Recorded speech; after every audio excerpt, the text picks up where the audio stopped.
Okay, so hopefully everyone can see my screen. And before we get started, I just want to mention just a few housekeeping items. So first of all, you'll notice that now that I've shared my desktop with you, this means that I can't see or have access to that chat window. So as I go through the presentation, if you have any questions, please feel free to jot them down or write them in the chat window. And at the end of the presentation, I'll address your questions and take you off mute if we need to talk. Of course, feel free to send your questions or comments to me privately via the email address that I have displayed here, michaelo@trivantisdev.com, and that's also in the chat window if you look on your WebEx screen. I also want to mention that all of our Inspiration Wednesday sessions are being recorded, and this session should be available on our website in about a week or so. So if for some reason you want to go back through the content and review the information we cover here at your own pace, you'll certainly have the ability to do that. So this session on Google Docs Forms should last just about 40 minutes or so. First, we'll cover a little background on Google Docs and Google Docs Forms, and we'll look at the pros and cons of utilizing Google Docs.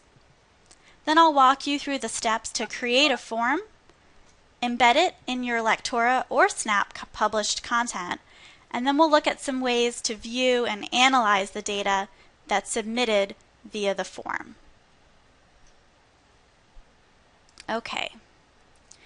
So I thought I'd just start off with a basic explanation of Google Docs for those of you that aren't yet quite familiar. Google Docs is a free web-based service offered by Google. And so this includes a word processor, spreadsheet, presentation, drawing, form, and data storage services. And what makes Google Docs really special is that it allows you to create and edit those documents online while collaborating in real time with your coworkers or colleagues or friends. And the best part is that you can do all of this without having to download any additional programs or software. All of that functionality is available right there online, so all you need is an internet connection and a web browser. With Google Docs, you can either start from scratch with a new document, spreadsheet, presentation, or form, or what you can do is upload and convert any existing Word documents, Excel spreadsheets, and PowerPoint files that you may already have. So in addition, Google Docs lets you invite others by email to either view your document or edit that document, and you can set permissions right there in the dashboard. You can also view the revision history on any given document and roll it back to a previous version, which really lets you track comments and history. Then when you're done creating the document, you'll have the ability to actually download it in a familiar format, such as a PDF file or an HTML file. And finally, you can also embed those documents directly in your blog, website, online presentation, or e-learning. And so that's what we'll focus on today. Now, Google Docs Forms is one of those services that's part of the Google Docs collection. And these forms can be embedded into any web-based content. Now, since forms are so flexible, you've basically got a tool here that can let you do almost anything. It's really up to you. You can plan events with a form, distribute quizzes or evaluations. You can really collect any kind of information or data that you need, and it's very easy and very streamlined. Now, this is because Google Docs, for every form, is connected to a spreadsheet. So when your end users or recipients submit that form, those responses are automatically collected in a spreadsheet. So some other things you can use Google Docs for: quizzes, questionnaires, surveys, pre-testing, feedback, evaluations, registration, sign-up sheets, contact forms. The options are really up to you. I'll go through some examples, and then we'll go through exactly how to go ahead and get that in your published content. So I've developed just a few examples of some Google Docs forms in action, just to give you an idea of what I'm talking about.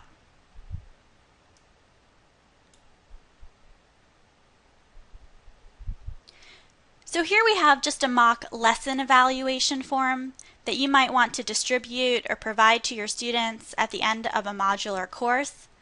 So notice here, this is basically just the Google Docs form that's been embedded in a Lectora published title. And this is what a typical form can look like. So here you have your form title, some descriptive text, and an indication that some of the questions are required. So Google Docs Forms does allow you to do that. Here we have your basic multiple choice questions, and even a Likert question. And down here we've got a Likert table. So very simple to go through and submit that form. And if I scroll up, you can see I also have a custom confirmation message displayed here. So that's something that we'll go over in just a little bit. Next up is a mock registration form that you might use for classroom-based training. So first off, you can see that there's a different look and feel here. That's because Google Docs provides a number of themes or templates that you can choose from. All right, so here we have a text-based question that requires an entry field. So hopefully you should be familiar with that kind of question or form object. Here we've got another multiple choice question, what we call a multi-select question using checkboxes, a drop-down list, and finally what we'd recognize as an essay question or multi-line entry field. So as you can see, these are question types and form elements that are common and similar to other applications that hopefully you've used like Lectora or Snap.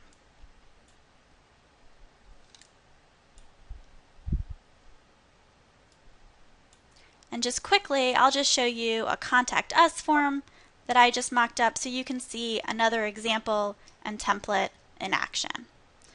Again, you can see how easy it is to fill out the form, click Submit, and you're good to go.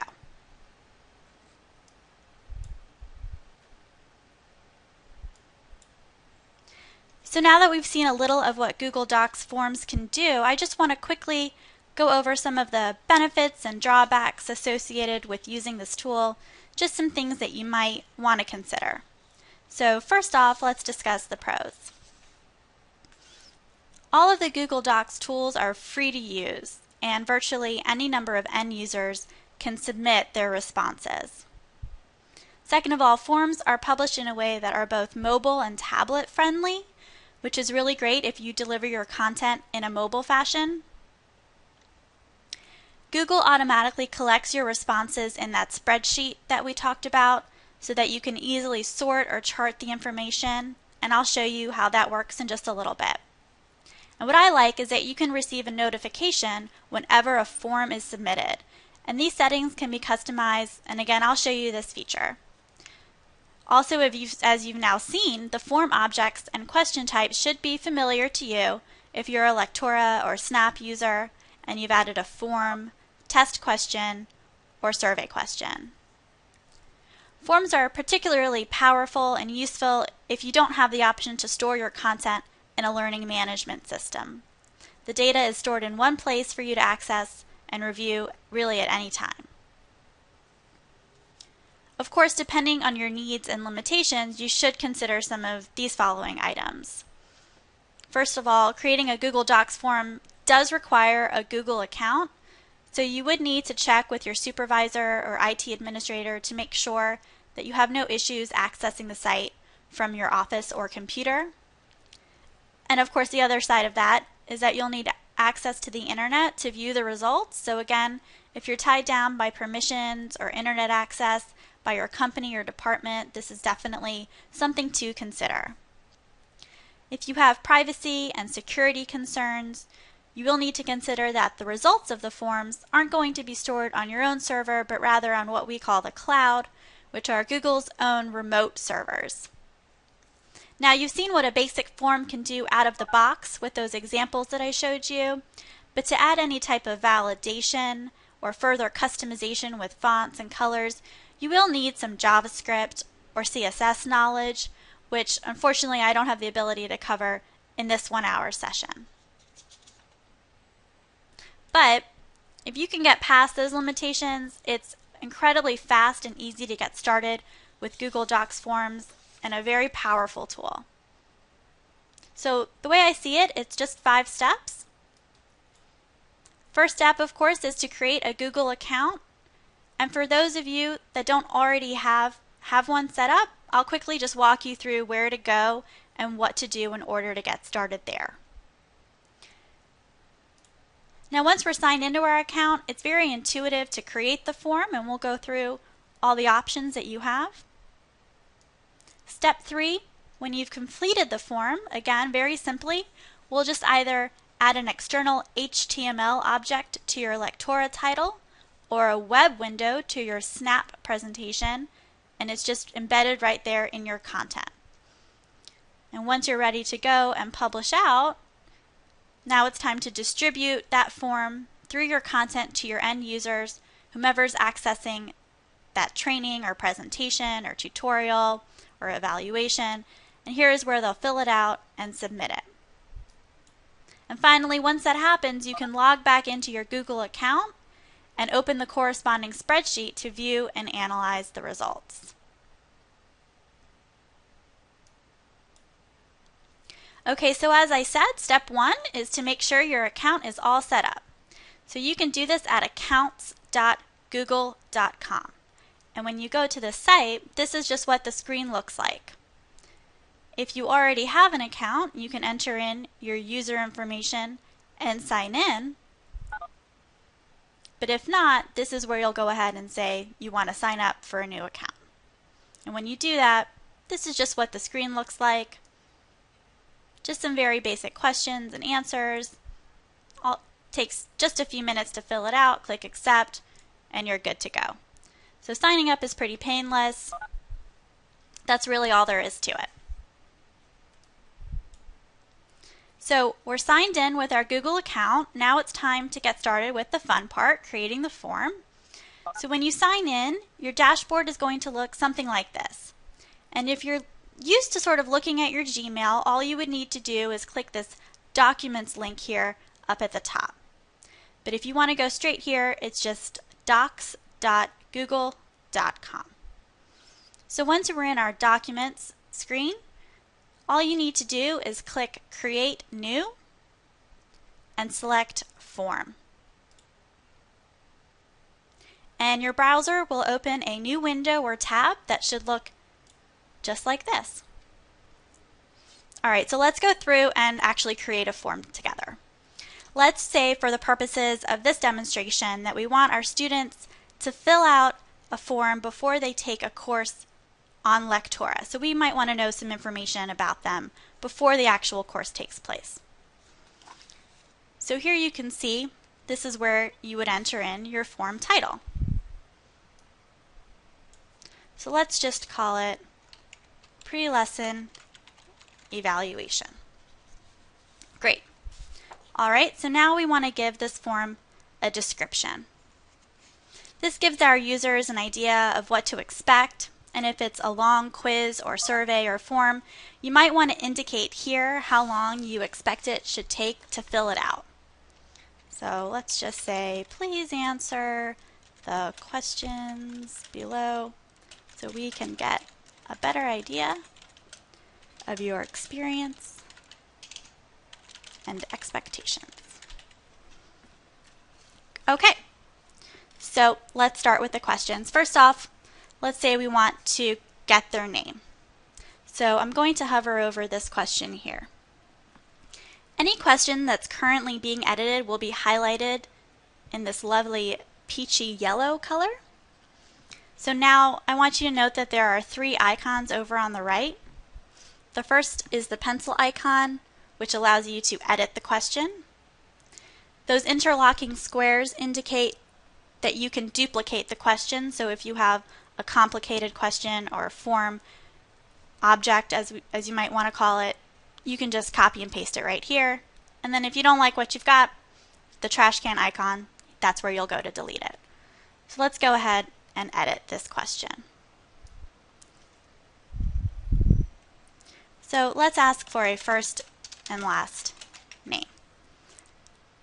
Now this help text here is where you might want to give them some additional information if it was a more complicated question, but this one's pretty basic, so I think we're good to go. So this is just a text entry field that we want, and I'm going to make this a required question.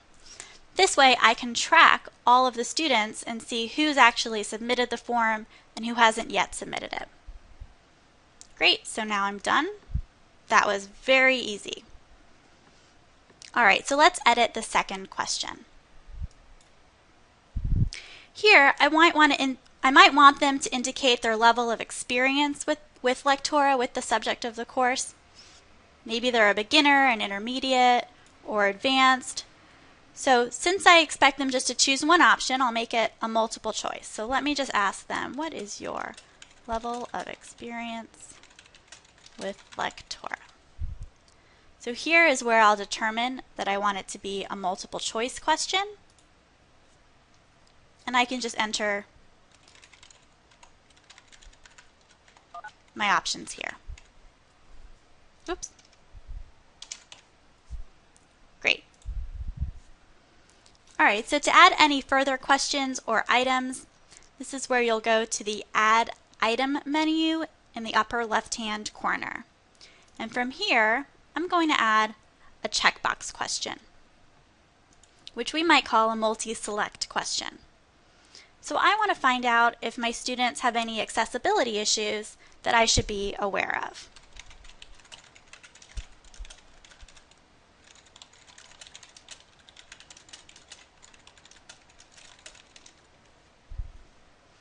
And here, just like with the multiple choice question, I just enter in the options.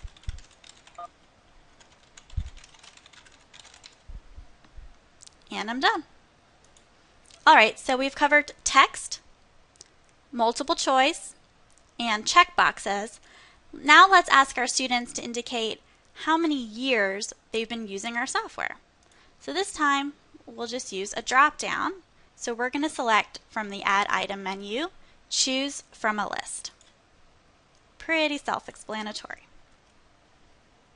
Alright, so how long have you been working with Lectora?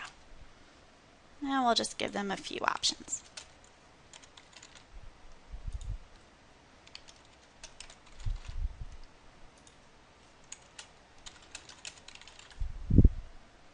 Great. Now let's say I want them to indicate their level of agreement with a statement. So for this, in the Add Item menu, I'm going to select Scale. So I want to know how familiar they are with flypaper. Alright, please indicate your level of familiarity with spelling familiarity and flypaper. Alright, so this might be where you want to use that help text and say, 1 indicates a low level and 5 indicates a high level.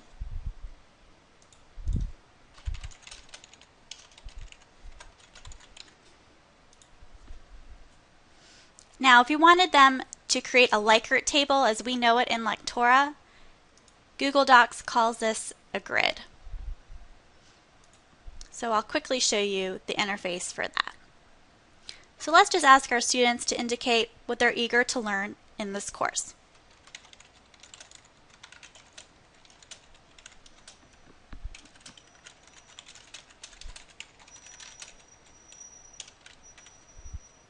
And down here where these rows are is where I can add those topics.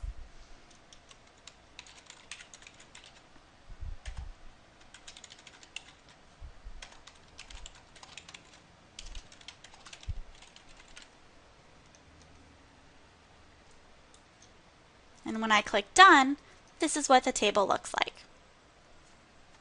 Alright, finally, let's give them the ability to enter in any additional comments or notes that they may want to provide. So here, this is where I'll select that paragraph text.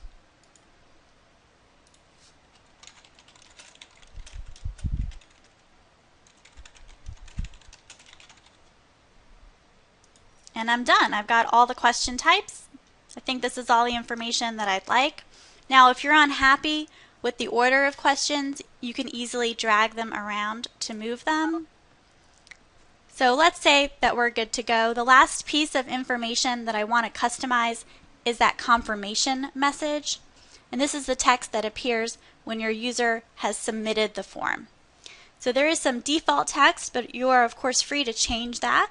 So to access the confirmation message, you're going to go to More Actions and then select Edit Confirmation. And this dialog will come up and allow you to change that text. Okay, so now it's time to embed the form in your title or presentation. And I'm just going to go back to our presentation so I can show you that.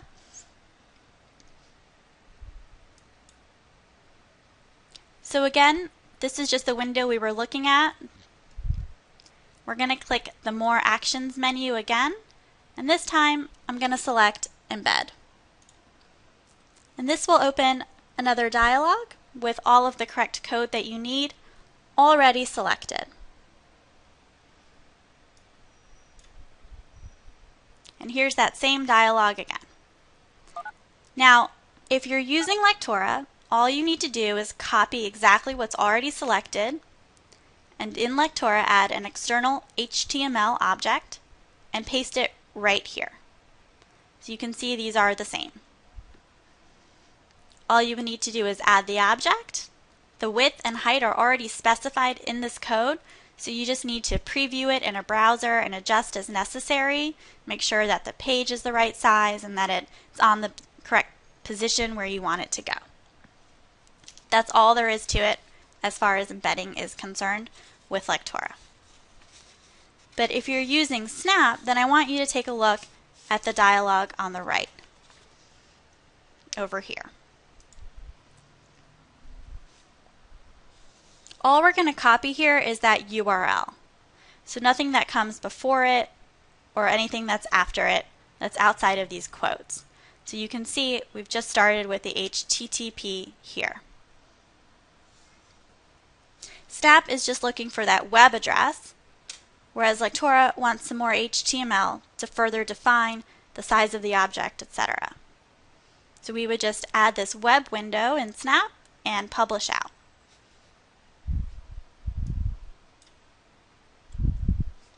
Alright, so now it's time to distribute that content, of course. So you'll add those objects to the course or presentation like we discussed and just publish out to any web-based format. And from here your users will be able to fill out and submit that form. And as I mentioned, the data is automatically collected for you in a spreadsheet. So let's take a look at that now. Viewing the collected data I think is even easier than creating the form. So you're just going to go back to that document screen where we were earlier. And if you look here, you'll see that there's a document, actually a spreadsheet, for every form that we created. So that contact us, lesson evaluation, and registration, those are the examples that I showed in the very beginning of this session. Let me go ahead and open the lesson evaluation. So here you can see what the spreadsheet looks like once there's been a number of form submissions. You'll notice that these column headers correspond to each question in the form. And the first column is just a timestamp indicating when the form was submitted. Each row underneath the column header corresponds to an individual form submission. Now from here we have a couple of options. First, notice this form menu. This is where you can go back to re-edit the form should you want to make any changes. Send the form allows you to email the URL to anyone. You can go back and get that embed form code that we saw earlier, but I'd like to show you the show summary of responses. So this response summary page will break down each question and show you a pie chart or a bar chart, a graph, based on the question type. And this will give you some detailed information and some visual information about the number of times each option was selected in either a numeric or percentage value. So this is displayed for every question or item in the form. I've just got the first two shown here, but the screen, scrolls down so you can see all the questions. Of course, you can insert your own graphs or charts into this spreadsheet. You can summarize and manipulate the data in any way that you would like for your uses. I'd recommend making a new tab and pulling in the data from this tab, just so you don't accidentally mess up the sheet here. But Google does provide you with some options for manipulating the data directly on this sheet. You can actually insert columns to contain your own content next to the form responses. So on the right, you might want to add some notes or comments or calculations or lookups. You can insert rows of information at the top, below the column headers, and above the area where the data is collected, and the form responses will always be inserted in the first available blank row. Of course, you can add new sheets or move sheets, and the responses will continue to be automatically entered on this sheet that you see here. So Google Docs is pretty intelligent, and it'll make sense of what you've done. Now, if I click on the Share menu, the next thing that I want to point out are notification rules. So if you want to get an email every time a user submits a form, or whenever a colleague modifies the spreadsheet that you've shared with them, this is where you would select those settings.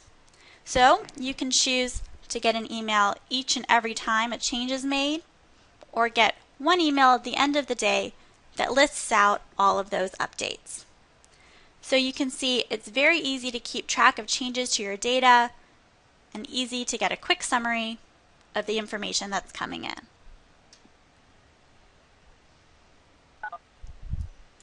So before we run out of time, I just want to mention a few extra features you might want to take advantage of: section headers, page breaks, and branching. So here in this form, I've utilized section headers. This is just a way to further organize your content. So here I've got company information, and then I've used a page break to separate out the other section, personal information. These are just some nice ways to keep your form organized and clear for your users. And to add those are available from that same Add Item menu where we added those question types when we were creating the form. Now the last feature that I want to go over is branching. So for example, on this page, I've determined that if my user selects beginner, I'm going to take them to a unique beginner page. If they select intermediate, they'll go to an intermediate page with options just for them, and of course the same thing with advanced. So let me just quickly show you what that looks like in Google Docs Forms. If I scroll down to where the question is, right here, and click Edit, you can see that I've selected Go to Page Based on Answer. This is for multiple choice questions. And here, in these drop-downs, is where I would select those specific pages. Of course, you would want to have your pages already set up down here to make that process nice and easy. Now, one important thing that I want to note is that if you do utilize this option, you will need to have a final page from which your user can submit the form. Since that submit button is automatically created for you, you'll just need that one last page as a place for it to reside. So here you can see I just have that end of form page, and here I can click Submit.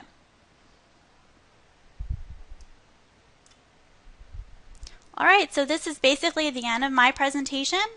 We went over some background on Google Docs and Google Docs Forms, including the benefits and drawbacks of using those forms in your content. I showed you how to create a Google account, add a form with each question or item type, how to embed that form in your content, and where to go to view and analyze the submitted data. So in a minute, I'm going to open the chat window to view and answer any questions you may have. But again, feel free to contact us at Trivannis with any further questions. We'd be happy to help you out. Or email me directly at michaelo@trivannisdev.com. And keep in mind that this session has been recorded and will be available next week in case you'd like to review any of the information. And if you'd like to go ahead and leave now, I just want to say thank you so much for your time, and I hope you enjoy your afternoon. Now I'm going to go ahead and stop sharing my desktop.